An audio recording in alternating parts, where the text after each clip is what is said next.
Alrighty, if you are looking for a one-pot power-up, then I have the perfect dish for you with tortellini soup made magic. I have never had tortellini soup before, and this was ridiculous. As always, find it free on my blog or join my Patreon, where for $5 a month you can get print and e-version recipe cards for your collections.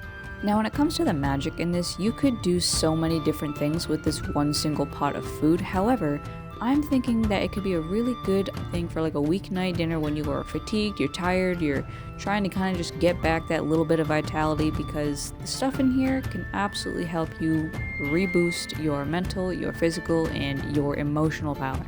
Firstly, because we're doing kitchen magic, and secondly, because this stuff is like, once again, a hug in a bowl. It is perfect comfort food.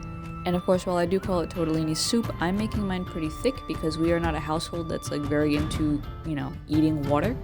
If you want it more soup-like and watery, by all means add more water, but I'm going with a bit of a thicker version.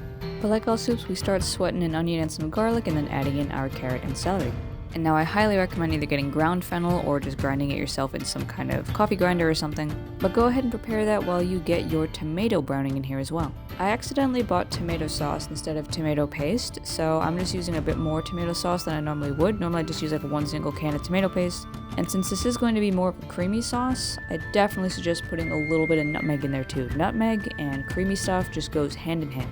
But with your kale, make sure that you chop your kale pretty finely because it doesn't break down like spinach. It doesn't get stringy and squelchy like spinach does. It keeps its shape and its texture pretty well.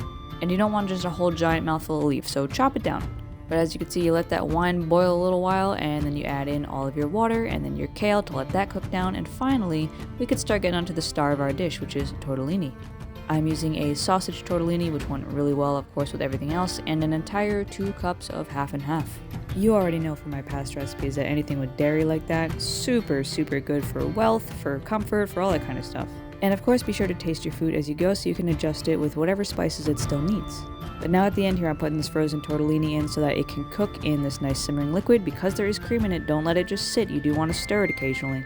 But soon enough, that tortellini will be cooked through and you will have this beautiful bowl of tortellini soup. All you gotta do after is top it with a little bit of shredded Parmesan cheese, and there you have it. My recipe makes enough to feed 2 people for a good 3 days, so enjoy.